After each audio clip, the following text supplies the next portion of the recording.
جب اللہ رب العزت کسی بندے سے راضی ہوتے ہیں نا تو اس کے گناہوں کو اس کی نظر میں واضح کر دیتے ہیں، اور جب بندے پر اللہ رب العزت کا کرم اور احسان ہوتا ہے تو اس کی نظر میں اس کے عیوب کھول دیتے ہیں کہ اسے پتہ چل جاتا ہے کہ میرے اندر کیا کیا عیب ہیں۔ تو اگر انسان کو اپنی حقیقت معلوم کرنا ہو تو ہمیشہ اپنے دل سے پوچھے۔ دل وہ گواہ ہے جو کبھی رشوت قبول نہیں کرتا، ہمیشہ سچی گواہی دیتا ہے۔ دل بتائے گا کہ ہم کتنے پانی میں ہیں،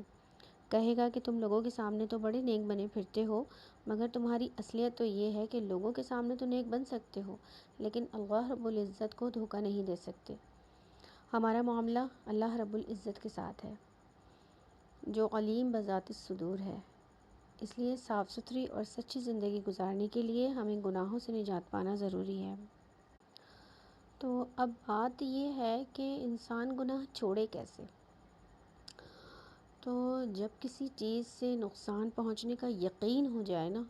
تو اس کا چھوڑنا بڑا آسان ہوتا ہے۔ مثال کے طور پر اگر کوئی ہمارے سامنے مٹھائی کا ڈبہ لائے اور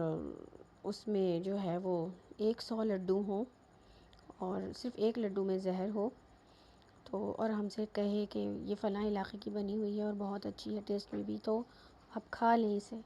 تو ہم نہیں کھائیں گے، اس سے پیچھے ہٹ جائیں گے کہ حالانکہ 99 تو بالکل ٹھیک ہے، چونکہ ہم کیا پتہ یہی زہر والا کھانے میں آ جائے اور موت کا سبب بن جائے۔ اس سے معلوم ہوا کہ جب ہم کسی چیز میں نقصان کا یقین رکھتے ہیں تو ہم 1% رسک لینے کے لیے بھی تیار نہیں ہوتے۔ اس کے علاوہ ایک مرتبہ جو ہے وہ کھانے کی میز پر ایک سرجن تھے جو ہارٹ اسپیشلسٹ تھے، تو وہ کھانا کھا رہے تھے، تو وہ سبزی کھا رہے تھے اور مرغ وغیرہ بھی تھے وہاں پر، کئی کھانے تھے لیکن وہ کچھ نہیں کھا رہے تھے، ان کی چیزیں ان کے سامنے تھی مگر وہ نہیں کھا رہے تھے۔ تو جو صاحب خانہ تھے انہوں نے کہا کہ ڈاکٹر صاحب گوشت بھی کھا لیجئے،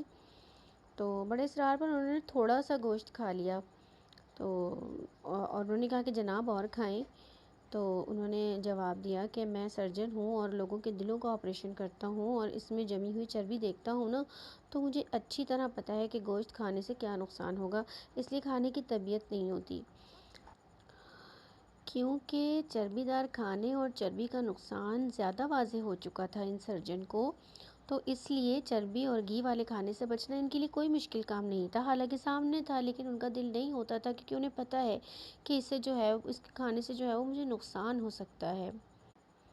تو اسی طرح جب بندے کے اوپر گناہوں کے نقصانات کھل جاتے ہیں نا تو ان کے لیے بھی گناہوں سے بچنا کوئی مشکل کام نہیں ہوگا،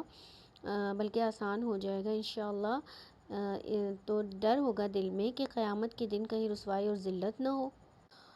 اللہ رب العزت کا خوف بھی بڑی نعمت ہے، ہم اللہ رب العزت سے یہ نعمت مانگنی چاہیے ہمیں کہ اے رب کریم ہمیں جو ہے وہ اتنا خوف عطا کر دیجئے جو ہمیں گناہوں سے بچا لے۔ آمین یا رب العالمین۔ ان ساری مثالوں کا مقصد جو تھا وہ توجہ دلانا تھا کہ جو دو بڑی چیزیں اہم ہیں، ایک اللہ کا ڈر اور ایک اللہ کا در۔ جس شخص کو یہ دو نعمت نصیب ہو گئی نا تو سمجھو دنیا کی تمام سعادتیں نصیب ہو گئیں، اللہ رب العزت کا ڈر اور اللہ رب العزت کا در۔ ڈر ہوگا تو گناہوں سے بچے گا اور در نصیب ہوگا تو عبادت کی لذت نصیب ہوگی۔ دو ہی تو نعمتیں ہیں، بس ہماری زندگی کا مقصود یہی ہے، اللہ رب العزت سے یہی مانگا کریں۔